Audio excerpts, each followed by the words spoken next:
Sir total first main ಮಾಹಿತಿ ಕಣ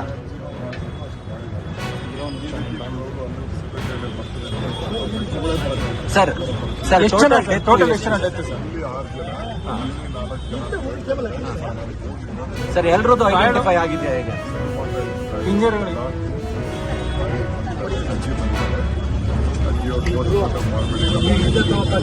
sir injured ಆಗಿ ಟ್ರೀಟ್ಮೆಂಟ್ ಪಡಿತಿರೋರು ಎಷ್ಟು ಜನ? ಸರ್ ಸಿಎಂ ಇವಾಗ ಮಾತಾಡ್ತಾರೆ, ನೀವೇನೋ ಹೋಗ್ತೀರಾ, ಪ್ರೆಸ್ ಮೀಟ್ ಮಾಡ್ತಾರೆ ಸರ್. ಇದರಲ್ಲಿ ವಿಪಕ್ಷಗಳು ಆರೋಪ ಮಾಡ್ತಾ ಇದ್ದಾವೆ ಸರ್ ನಿಮ್ ಕಾನೂನು ಸುವ್ಯವಸ್ಥೆ ಬಗ್ಗೆ. ಅಂದ್ರೆ ಸರಿಯಾದ ಬಂದೋಬಸ್ತ್ ಮಾಡ್ಕೊಳ್ಳಿಲ್ಲ.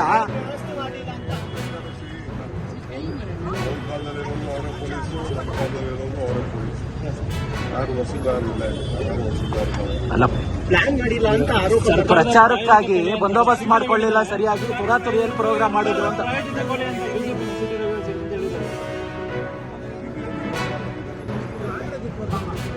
RCB ಬಗ್ಗೆ ಏನೇನು ಮಾತಾಡಿದ್ದಾರೆ, ಜನ ಯಾವ ರೀತಿ ಗೊತ್ತಿದ್ದಾರೆ ಅಂತ ಗೊತ್ತಿದೆಯಲ್ಲ. 10 ಜಾಸ್ತಿ ರಶ್ ಒಳಗಡೆ ಬರೋಕ್ಕೆ ಜಾಸ್ತಿ ಆಗ್ತದೆ ಹೊರಗಡೆ. ಸೊ ಇಂಥ ಪರಿಸ್ಥಿತಿಯಲ್ಲಿ ನಾವು ಈಗಾಗಲೇ ಬಿಜೆಪಿಯವರು ಹೇಳದ ಮೇಲೆ ರಾಜಕಾರಣ ಮಾಡ್ತಾರೆ, ಎಲ್ಲರ ಮೇಲೂ ಹೇಳ್ತಾ ಇದ್ದಾರೆ.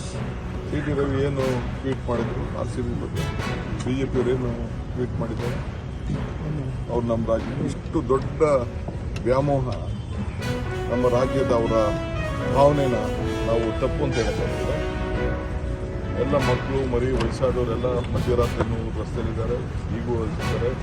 ಪರ್ಮಿಷನ್ ಕೊಟ್ಟಿಲ್ಲ ಅಂತಂದ್ರೆ ಯಾಕೆ ಕೊಟ್ಟಿಲ್ಲ ಹೇಳೋರು ಅವರೇ, ಕಾರ್ಯಕ್ರಮ ನಡೆಸೋರು ಅವರು. ಅವರಾಗ ಅವರು RCB ಅವರು ಒಂದು ಅವ್ರ ಪ್ರೋಗ್ರಾಮ್ನ ರಿಲೀಸ್ ಮಾಡ್ತಾರೆ. ನಮ್ಗೆ ಯಾರಿಗಾದ್ರು